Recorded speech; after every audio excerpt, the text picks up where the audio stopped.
Second is register storage class.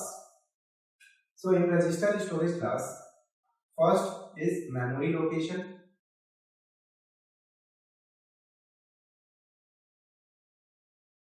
Variable को register storage class में हम स्टोर कराते हैं इन रजिस्टर. ओके, रजिस्टर एक ऐसा मेमोरी डिवाइस है जहां पे हम कोई भी ऑपरेशन काफी फास्टली कर सकते हैं. Means it is the fastest memory.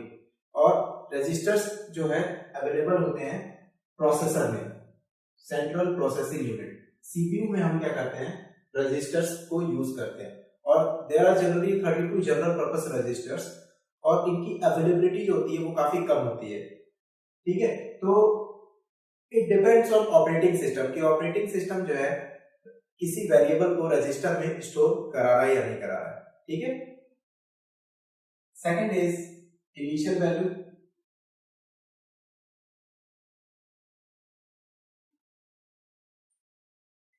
Register storage class में वेरिएबल जो है उसकी इनिशियल वैल्यू गार्बेज होती है. ठीक है, तो गार्बेज वैल्यू के बारे में मैंने ऑलरेडी ऑटोमेटिक स्टोरेज क्लास में बताया था. ठीक है. Then scope. स्कोप जो है यहाँ पे विद इन अ ब्लॉक, जिस ब्लॉक में आप रजिस्टर वेरिएबल को डिक्लेयर करेंगे उसका स्कोप सिर्फ उस ब्लॉक तक ही लिमिटेड होगा. तो within a block. Then lifetime. किसी भी रजिस्टर स्टोरेज क्लास के वेरिएबल की लाइफ टाइम जो होती है वो एंड ऑफ ब्लॉक तक सीमित होती है.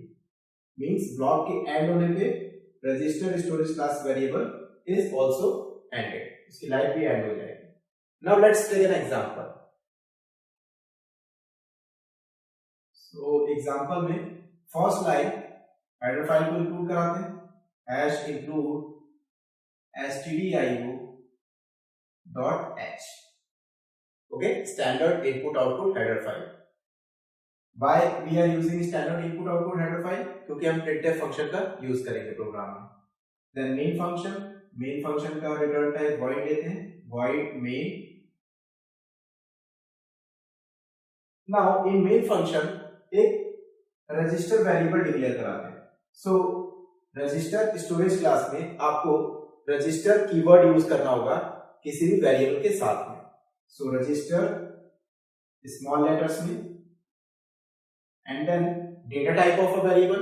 Let's say data type of a variable is integer int and variable name is a, और इसको मैं इनिशियलाइज कर देता हूं वैल्यू 10 से. Why we are initialising?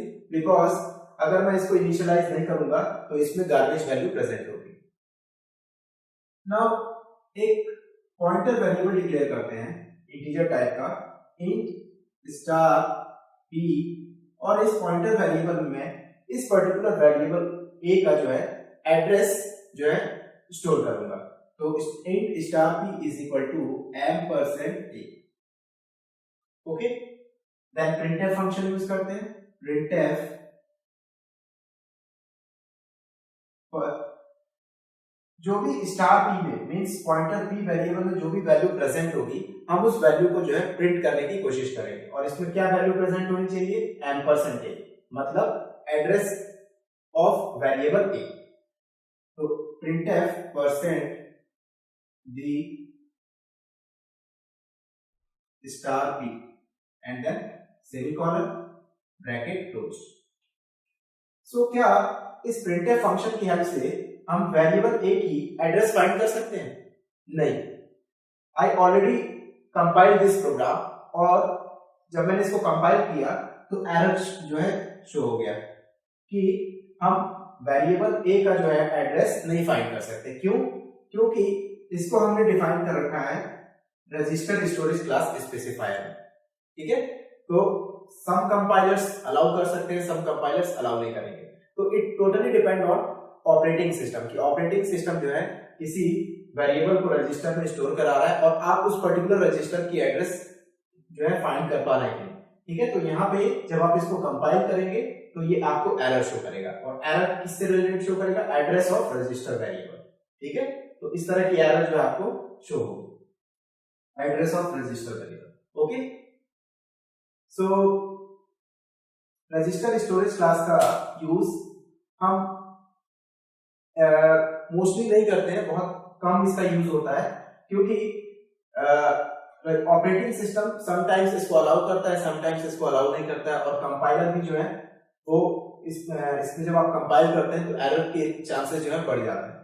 ठीक है, इसीलिए हम रजिस्टर स्टोरेज क्लास का बहुत कम यूज करते हैं। Okay, in the next class we will see external storage class. Okay.